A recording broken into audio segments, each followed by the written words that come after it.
여러분 안녕하세요. 찾아가는 새벽기도 시카고 예수사랑교회 조선영 목사입니다. 오늘도 변함없는 주님의 은혜와 평강이 저와 여러분의 삶의 종리를 풍성하기를 기도합니다. 오늘 말씀은 갈라디아서 5장 16절에서 25절까지 말씀입니다. 제가 읽어드리죠. 내가 또 말합니다. 여러분은 성령께서 인도하여 주시는 대로 살아가십시오. 그러면 육체의 욕망을 채우려 하지 않을 것입니다. 육체 욕망은 성령을 거스르고 성령이 바라시는 것은 육체를 거스릅니다. 이 둘이 서로 적대 관계에 있으므로 여러분은 자기가 원하는 일을 할 수 없게 됩니다. 그런데 여러분이 성령의 인도하심을 따라 살아가면 율법 아래에 있는 것이 아닙니다. 육체의 행실은 환히 드러난 것들입니다. 곧 음행과 더러움과 방탕과 우상숭배와 마술과 원수맺음과 다툼과 시기와 분냄과 분쟁과 분열과 파당과 질투와 술취함과 흥청망청 먹고 마시는 노름과 그와 같은 것들입니다. 내가 전에도 여러분에게 경고하였지만 이제 또다시 경고합니다. 이런 짓을 하는 사람들은 하나님의 나라를 상속받지 못할 것입니다. 그러나 성령의 열매는 사랑과 기쁨과 화평과 인내와 친절과 선함과 신실과 온유와 절제입니다. 이런 것들을 막을 법이 없습니다. 그리스도 예수께 속한 사람은 정욕과 욕망과 함께 자기의 육체를 십자가에 못 박았습니다. 우리가 성령으로 삶을 얻었으니 우리는 성령이 인도해 주심을 따라 살아갑시다. 아멘. 예수님 안에서 자유케 된 사람들, 즉 죄와 사망의 매임에서 벗어나 자유케 된 사람들은 그 얻은 자유를 도로 죄에게 빼앗기지 않기 위해서 거룩한 분께 즐거이 다시 매여 사는 삶을 시작해야 합니다. 누가복음 7장에 보면 예수님께서 한 비유를 들어 말씀하시는데요.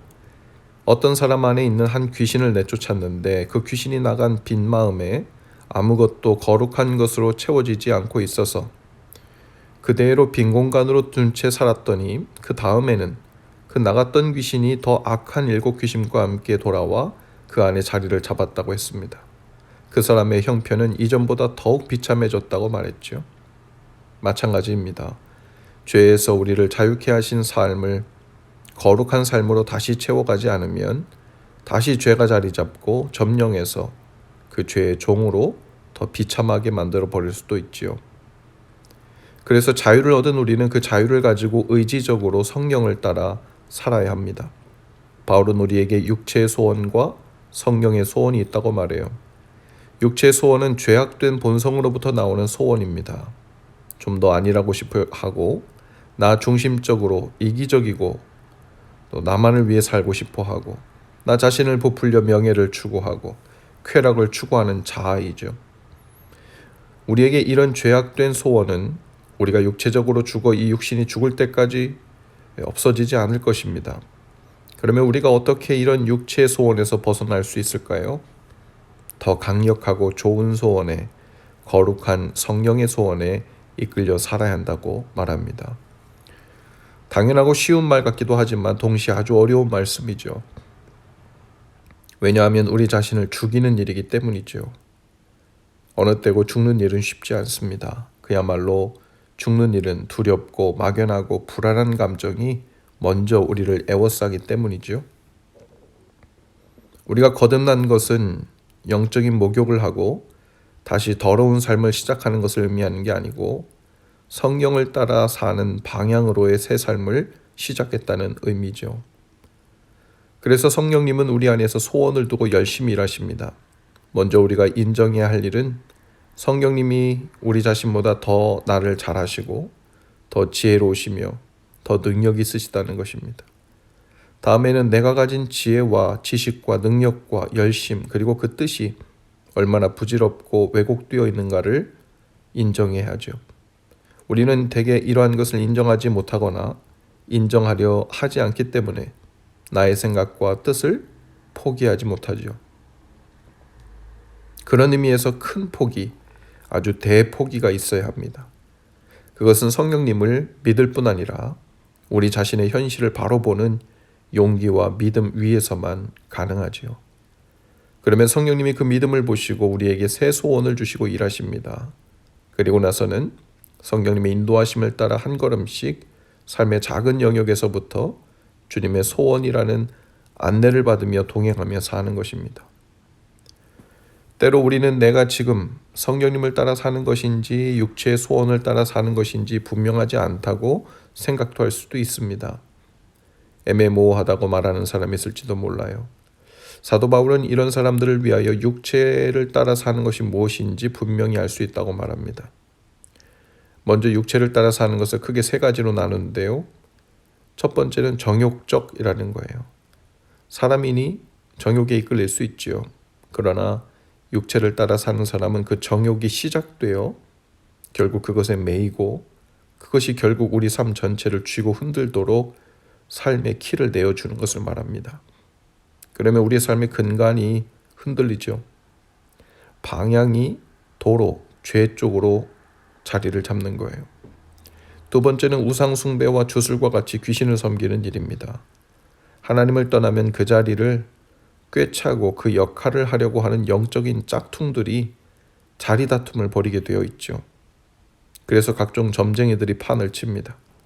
최첨단 도시가 되었다고 점쟁이가 사라지는 것이 아니죠. 지금은 서울 한복판에 20년, 30년 전보다도 훨씬 더 많은 세련된 점쟁이들, 별점을 보고 타로점을 보고 운세를 보면서 성공을 기원하고 액땜을 하는 이런 점집들이 훨씬 더 많아졌다고 하지요. 마지막으로는 원수 맺고 분쟁하고 시기하고 분내고 당짓고 분열하고 나뉘는 일. 또 그 과정에서 시기하고 술 취하고 방탕해서 사회적으로 싸우고 비도덕적인 삶을 삽니다. 바울은 믿는 사람이 이런 것을 행하면 하나님 나라에 갈 수 없다고 말합니다. 아니 예수님 믿고 천국 가는 것이지 이런 것들 좀 했다고 천국 가지 못한다는 것은 이상한 말이 아닌가 싶을 수 있죠. 물론 우리가 이런 죄를 한 번도 범하지 않을 수는 없지요. 그러나 우리가 이런 죄를 지으면 성령님이 우리 안에서 근심하고 계신 것을 알고 빨리 돌이키라는 말입니다. 그러나 그 길로 들어서서 산다는 것은 성령님의 소욕에 눈을 감고 있다는 것이고 성령님을 인정함으로 거룩한 싸움을 할 마음이 없다는 것입니다. 주님을 주인으로 모시고 사는 삶으로 들어가 살 마음이 없다는 의미가 되죠. 회개하고 성령님께 도움을 구하면 그 거룩한 싸움을 계속해 주실 것입니다. 그리고 그 거룩한 싸움의 여정에서 성령 열매를 많이 맺게 되죠. 성령의 열매는 먼저 하나님이 주시는 사랑과 기쁨과 평화입니다. 성령님의 인도함을 받으면 어떤 상황에서도 기쁨과 평화를 놓치지 않게 될 수 있습니다. 사도 바울은 빌립보 감옥에서도 기뻐하며 하나님을 찬송했습니다. 로마 감옥에 갇혀서도 기뻐하라. 내가 다시 말하노니 기뻐하라고 권했죠. 다음으로는 눈에 거슬리고 나와 맞지 않는 사람들에 대하여 오래 참는 열매를 맺습니다. 또 자비와 선을 베풀게 되지요. 다른 사람이 사랑스럽게 보입니다. 또 불쌍하게 보여서 주님이 나를 긍휼히 여기신 것처럼 우리도 이웃들을 긍휼히 여기는 마음이 생기죠. 원수같이 미워하던 사람이 사랑스럽게 보이는 이유입니다. 마지막으로 자신에 대해서 충성스럽고 훈련되어 온유하게 되고 절제하게 되지요. 음식을 탐하는 일, 술 취하는 일, 도박을 하고 게임에 빠지는 일을 절제할 수 있습니다. 그리고 그 자리에서 기도하고 예배하는 삶으로 채우게 되죠. 바울은 이러한 것들을 성령의 열매라고 말합니다.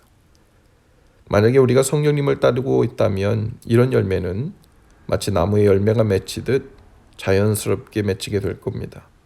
하지만 하루아침에 온전히 맺혀지지는 않고 시간이 걸립니다. 사는 날 동안 지속적인 거룩한 싸움을 통한 시간이 필요해요. 또 우리는 나무와 달리 자유의지가 있지요. 우리가 자신의 소욕을 죽이는 삶을 의식적으로 의지적으로 시작해야 합니다.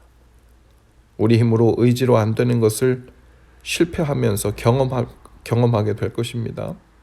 우리의 의지와 더불어 그럴 때 끊임없이 성령님께 우리의 현실을 고하면서 도움을 구하는 일이 우리가 할 수 있는 일이죠.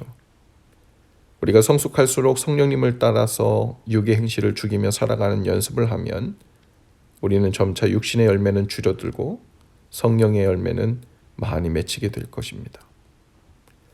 24절에 보니까 사도 바울은 우리의 신분이 그리스도 예수의 사람이 되었다고 말합니다. 그리스도 예수의 사람들은 예수님의 십자가를 믿는 사람들이죠. 성령님을 따르는데 가장 방해가 되는 것은 바로 우리 자신입니다. 자기 영광을 구하는 마음이고 나 자신을 그 무엇보다도 중요하게 여겨 마치 우상 숭배하는 것처럼 섬기는 거예요. 날마다 우리 자신을 부인하고 자기 십자가를 지고 해야 성령님을 따를 수 있죠. 요한복음 3장 8절에 보면 예수님은 성령으로 다시 태어난다는 것의 의미를 묻는 니고데모에게 이렇게 말씀하세요. 바람은 불고 싶은 대로 분다. 너는 그 소리는 듣지만 어디에서 와서 어디로 가는지 모른다. 성령으로 태어난 사람은 다 이와 같다. 아멘. 바람은 눈에 보이지 않지만 분명히 이곳에서 저곳으로 불면서 공기의 흐름, 변화를 일으킵니다. 성령님도 마찬가지죠. 보이지 않지만 분명 우리 삶의 이곳에서 저곳으로 소원의 바람을 일으키시고 도울 사람을 보내시기도 하시고 우리 삶의 조각조각을 이어붙여 주님을 따라 사는 길로 인도하시기도 하십니다. 그리고 성령님을 의식하며 믿고 따라가는 사람은 그 삶에 대해 구체적으로 눈에 보이기는 설명하기 어려우나 그 바람을 타고 그 바람을 따라 삽니다. 그리고 성령의 열매를 맺으며 성령으로 사람으로 살아가게 되죠. 오늘도 그 성령의 바람을 타고 성령의 사람으로 살아가는 날 되실 수 있기를 주님의 이름으로 축복합니다. 기도합시다. 주님, 예수님을 믿는다는 마음만으로만 사는 것이 아니라 성령님을 따라 사는 새로운 삶으로 발을 디디고 들어가 살게 하옵소서. 우리 삶의 죄와 어둠이 다시 자리를 잡지 못하도록 오직 성령님을 따라 힘써 따라가며 행하는 바로 그 삶으로 인도해 주옵소서. 그 거룩한 소원을 따라 사는 거듭난 삶에서 저희를 붙들어 주시고 바람같이 우리를 인도해 주옵소서. 예수님 이름으로 기도합니다. 아멘. 여러분 오늘도 예수 사랑으로 화이팅입니다. 내일 아침에 다시 찾아뵙지요.